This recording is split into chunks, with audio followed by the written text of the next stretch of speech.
Constitucional. En las próximas horas se publicará la reforma que va a desaparecer 7 organismos autónomos de nuestro país. Los trabajadores están preocupados por el futuro de su trabajo. La Cámara de Diputados aprobó la reforma que busca garantizar los derechos de los trabajadores de plataformas digitales. Le voy a contar los beneficios que traería a los empleados de llegar a la Constitución. Y Donald Trump nominó a Ronald Johnson como el próximo embajador de Estados Unidos en nuestro país. Le voy a contar la trayectoria como representante de otros países.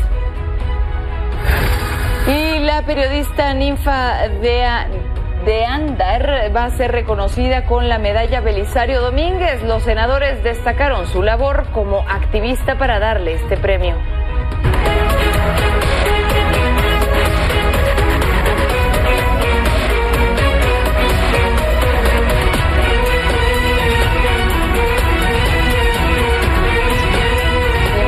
Bienvenidos como siempre a este su espacio, que ya son las 11 de la noche, y junto con todo este bello equipo le tengo esos 30 minutos de información que necesiten el día. Mi nombre es Paola Barquete y así arrancamos.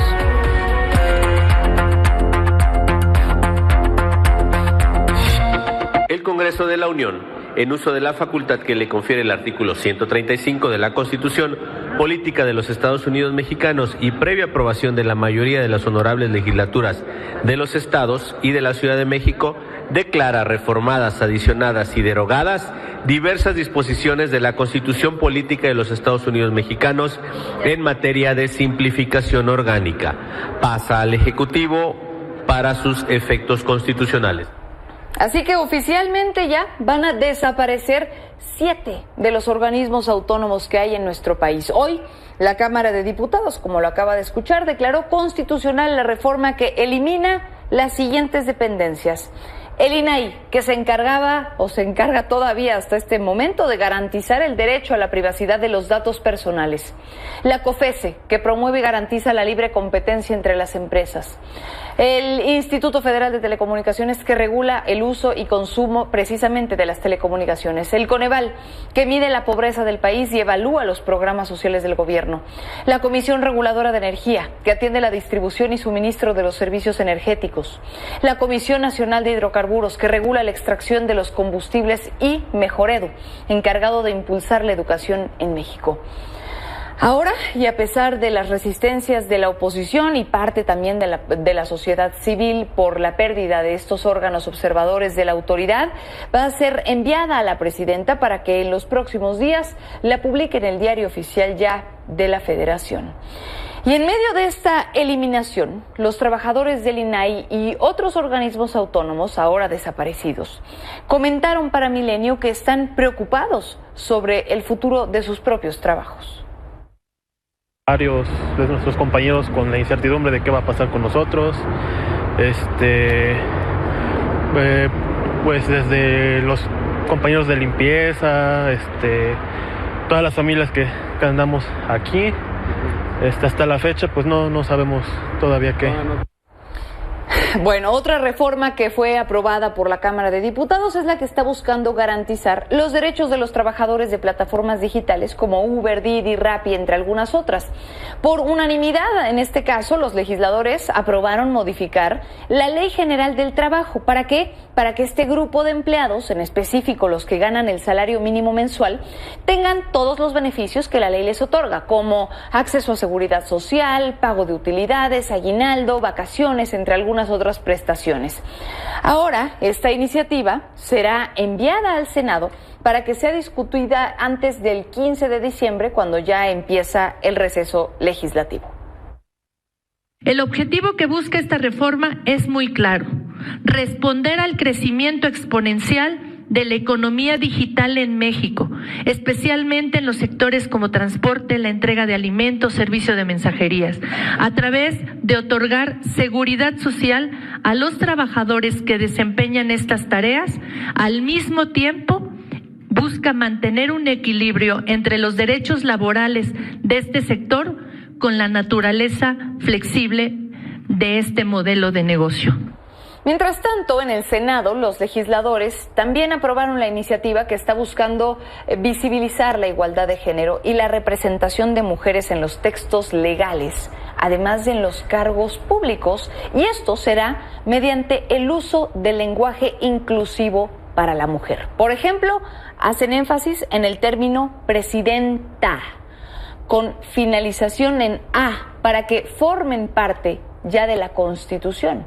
El dictamen señala que desde 1803 esta palabra está registrada en la RAE, en la Real Academia de la Lengua Española, por lo que dice debería ser integrada ahora a la Carta Magna para que en un futuro se permita visibilizar a las mujeres en cargos públicos. La senadora de Morena, Olga Patricia Sosa, dijo que esto sería un hito en la historia para reivindicar el trato a la mujer después de 200 años. La aprobación fue prácticamente unánime. Solo hubo una senadora que votó en contra, fue Lili Téllez, la panista. Déjeme aquí contarle en qué va el proceso de la elección al Poder Judicial.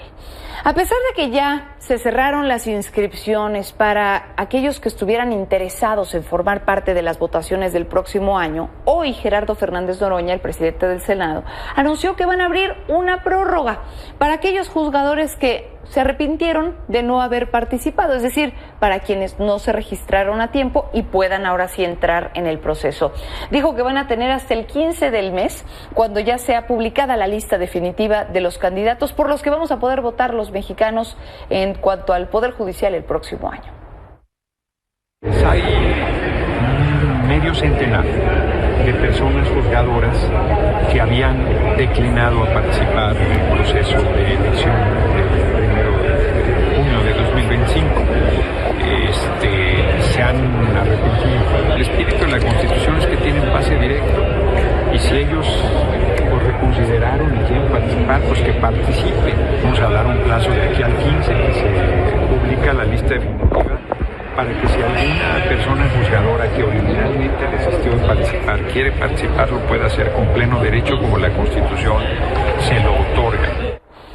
Y a propósito del Poder Judicial, hoy Norma Piña, la ministra presidenta de la Suprema Corte de Justicia, rindió su último informe al frente del Poder Judicial. Ahí denunció que el gobierno del expresidente Andrés Manuel López Obrador inició una campaña de amenazas y agresiones en contra de los integrantes del Poder Judicial, porque dice que después de la salida de Arturo Saldívar como presidente de la Corte, quien consideraba ser afín al presidente, el alto tribunal pudo recuperar su autonomía.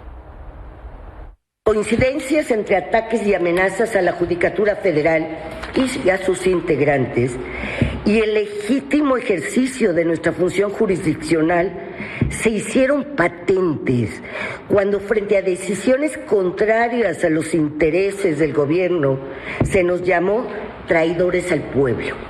Y precisamente como yo ayer se lo comentaba aquí, Claudia Sheinbaum cumplió su palabra de no estar presente en este último informe de la administración de la presidenta Norma Piña, del Poder Judicial.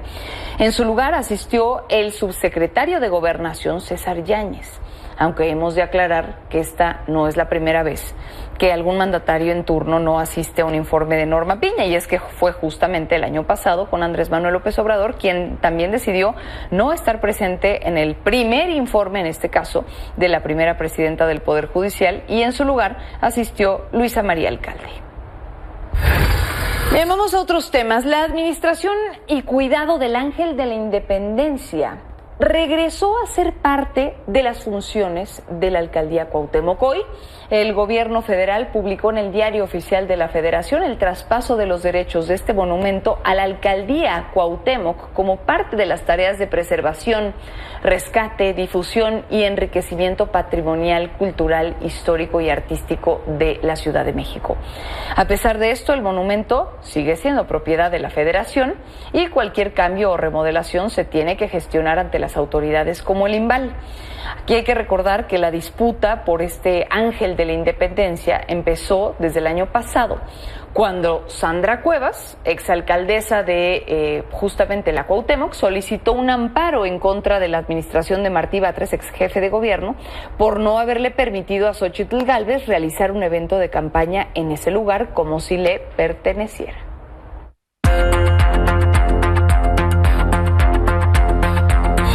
Y vámonos a temas de seguridad. En Sinaloa fueron detenidos 2 presuntos integrantes de una célula de los Chapitos, allá en Culiacán.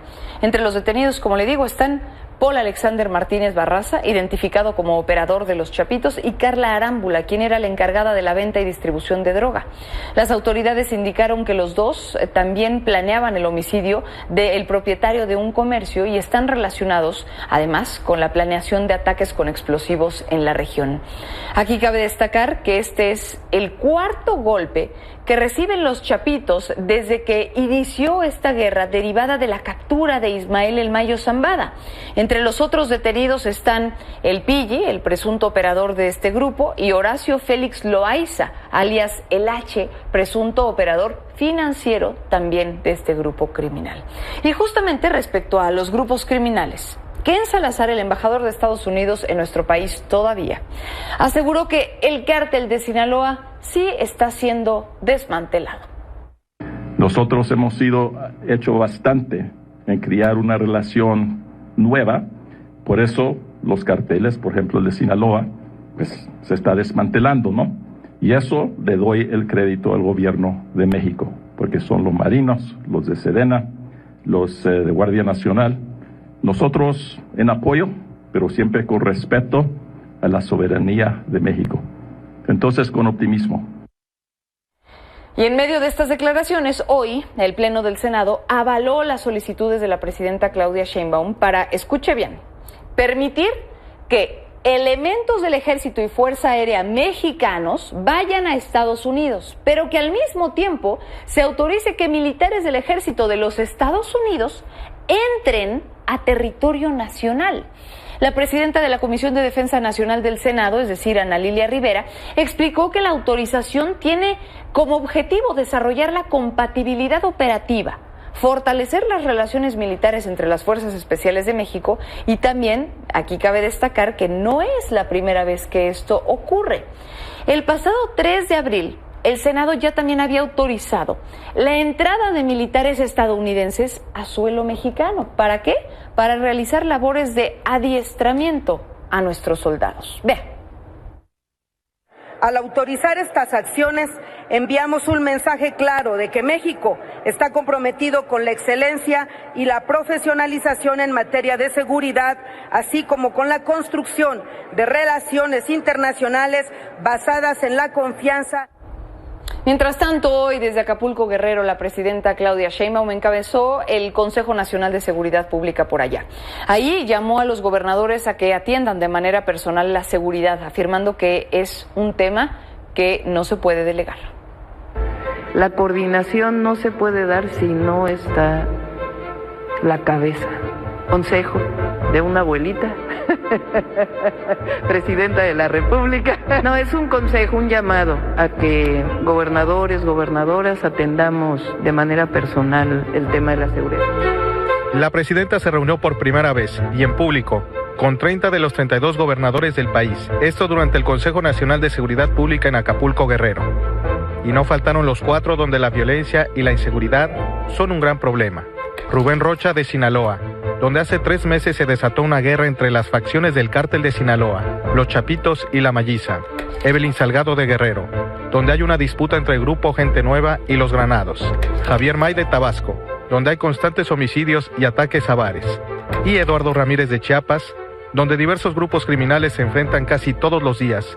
Claudia Sheinbaum y Omar García Harfuch pidieron a todos no delegar el tema de la seguridad y encabezar sus reuniones sobre el tema.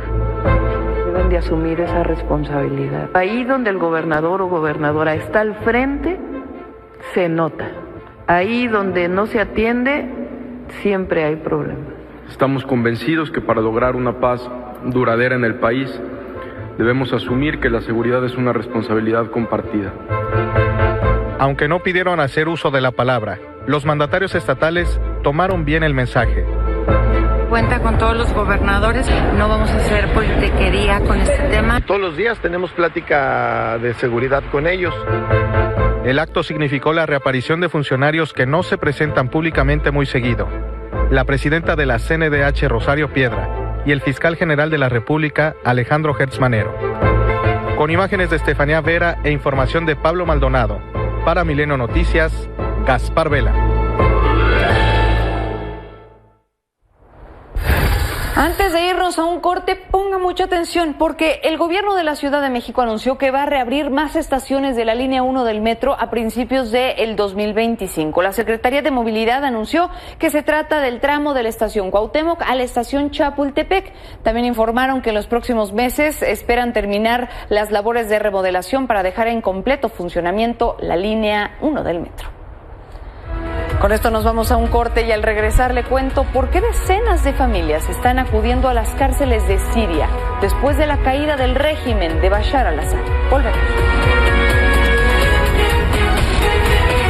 Bueno, regresamos con más información y a propósito de la salud. En este espacio le he platicado sobre la alerta sanitaria y epidemiológica que fueron emitidas por la bacteria Klebsiella o Klebsiella oxytoca.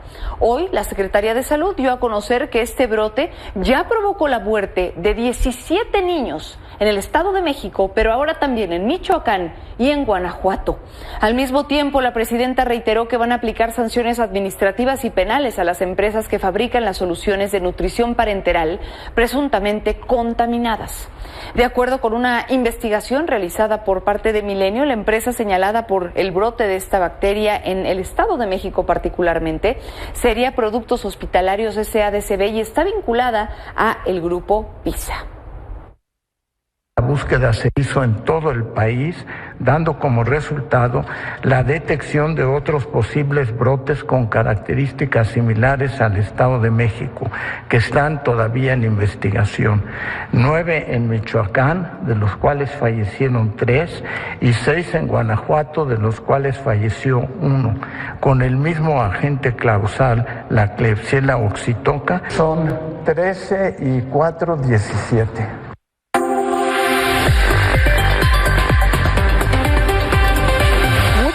Ocurriendo también en el mundo, a pesar de las especulaciones sobre quién sería el encargado ahora de las relaciones entre México y los Estados Unidos, es decir, el embajador de aquel país en México, hoy Donald Trump anunció que será Ronald Johnson el próximo embajador de Estados Unidos en nuestro país. El republicano aseguró que este personaje va a trabajar con el futuro secretario de Estado, Marco Rubio, para así cumplir con la misión de proteger su frontera. Es importante mencionar que Ronald Johnson estuvo encargado de la relación de Estados Unidos y El Salvador también durante el primer mandato de Donald Trump. Y hablando justamente de este personaje, Donald Trump, antes de que tome posesión como presidente de los Estados Unidos, las fronteras sonorenses de Nogales y San Luis se están preparando ahora para la deportación masiva desde aquel país, como nos lo han estado amenazando. De acuerdo con el alcalde nogalense Juan Francisco Jim Nogales, ante las recientes declaraciones del próximo mandatario estadounidense, sí se espera alto flujo de migración, por lo que preparan 2 centros comunitarios. Y a más de una semana de las amenazas en contra de México y Canadá, el primer ministro de ese país, Justin Trudeau, dijo que es hora de que los estadounidenses se den cuenta de que imponer estas medidas solo haría la vida de sus habitantes mucho más cara. Aseguró que tratar con Donald Trump en temas comerciales será un poco más desafiante que la última vez, porque en esta ocasión presentaron ideas más claras que en 2016. 25% tariffs on everything going to the United States would be devastating for the Canadian economy. They would also, however, mean real hardship for Americans as well. Americans import 65% of their crude oil from Canada, rely on us for steel and aluminum. They rely on us for a range of agricultural imports. All of those things would get more expensive. Vamos a otros asuntos también internacionales. Ayer en este espacio le informé que el presidente de Siria, Bashar al-Assad, fue derrocado. Bueno, pues hoy decenas de manifestantes y rebeldes atacaron ahora a Suleiman Hilal al-Assad, quien era el primo de Bashar al-Assad. De acuerdo con medios locales, los manifestantes golpearon, agredieron y luego de dejarlo semi-inconsciente, lo colgaron de una grúa, por lo que falleció a causa de este estrangulamiento.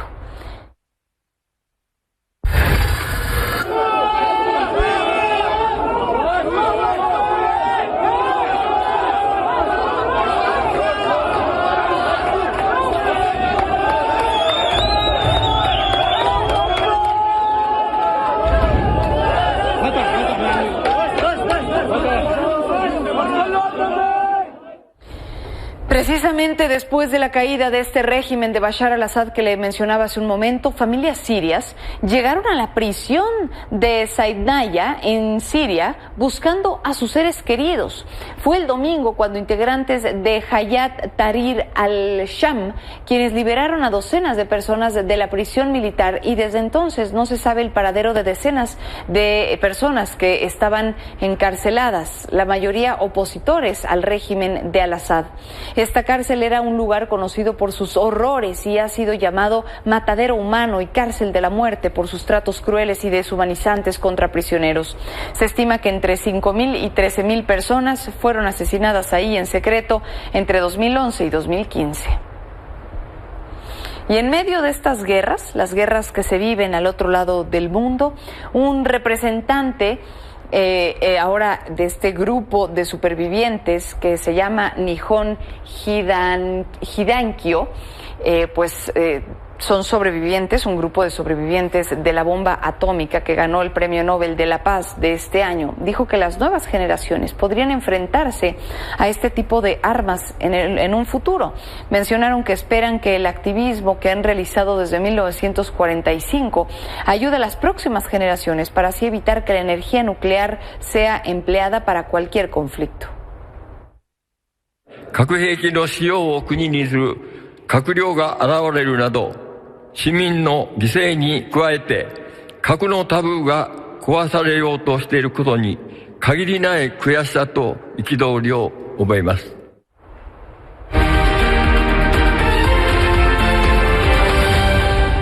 Salvador Frausto, director de Investigaciones Especiales, ¿qué vamos a poder leer mañana a tu espacio? Buenas noches, Paola. Te traemos un adelanto de lo que vamos a llevar mañana en la edición impresa de Milenio Diario.